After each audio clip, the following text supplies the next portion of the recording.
I wasn't always the happiest person. I mean, don't get me wrong, I was like happy. I wasn't depressed, but I didn't always have a great attitude about things. I was always really sassy to my mom.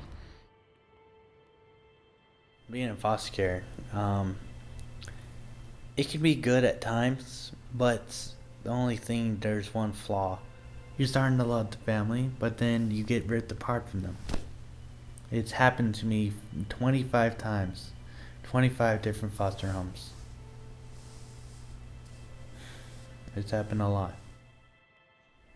I am currently a single mom, 2 kids on my own. My mom kind of just didn't want us around or didn't take care of us. And my dad got into some trouble and went to prison when I was 8.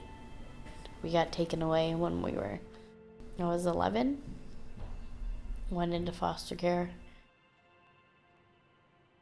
I got in trouble, so they gave me 2 weeks to pack up my stuff.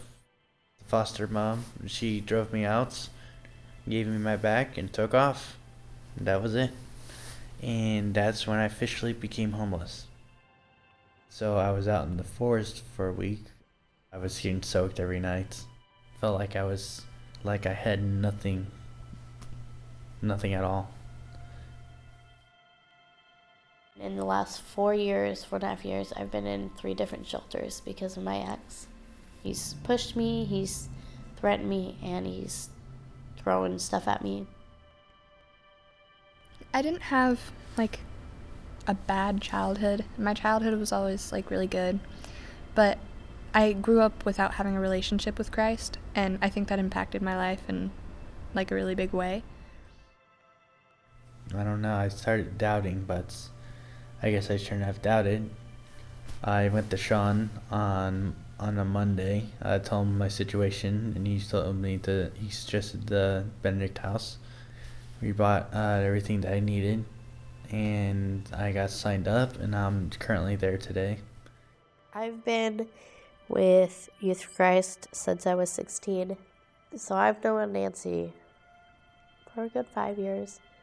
I think a lot of where I am today and how my life is going is because of Nancy, and I adore her. My daughter adores her.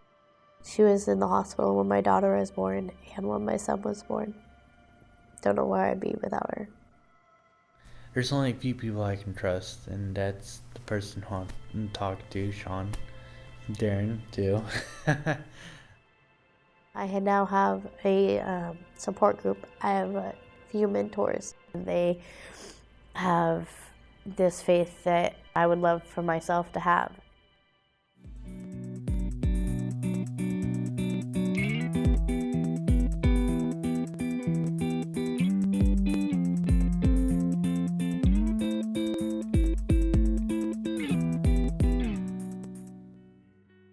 Over at camp, it was really fun. I felt like besides just having fun, that God was speaking. Felt like I had been saved. Been literally saved. I depend on him every day now. Every day. I started out as a volunteer out in North Mason at Hawkins Middle School, and shortly thereafter came on staff, and I have been with YFC for almost 2.5 years now. Brandy was my camp leader. The night that Brandy had asked us if we wanted to accept Jesus Christ into our heart, almost everyone in our cabin did. I think it actually might have been everyone. It was a really freeing moment. As soon as I accepted Christ into my heart, I just kind of felt like I wanted to run around and dance. And so I encouraged them to just go out and tell as many people as they could that they had gotten saved, that they had accepted Jesus as their Lord and Savior. I talk with my daughter every day about Jesus Christ and what he's done for us. I'm so happy to know that my daughter won't have to grow up not knowing who Jesus Christ is. Accepting Christ has changed every aspect of my life. I'm not rude to my mom anymore. I'm doing so much better in school. I have a better attitude about everything. Ever since we got back from camp, I have been going to church and youth group every week. I do try and participate in all the campus life outside of school events because they're really fun. I've actually gotten my brother to start coming to kids' church and youth group. And now at the end of this month, I'm getting a purity ring.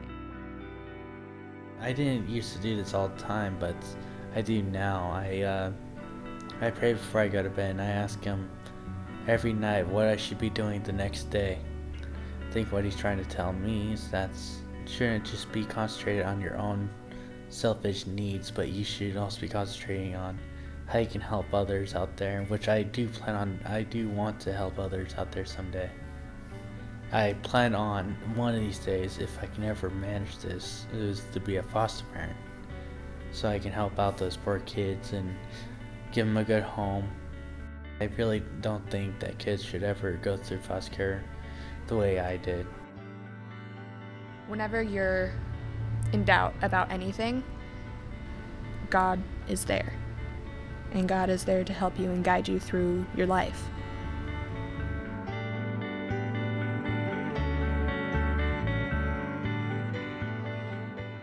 I love the fact that I can handle my son and my daughter and know that everything's gonna be okay.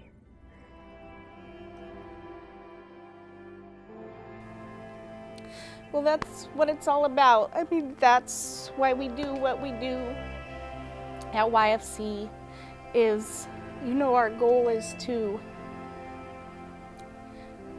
help to lead kids into a relationship with Christ. And the way we do that is to build relationships with them first.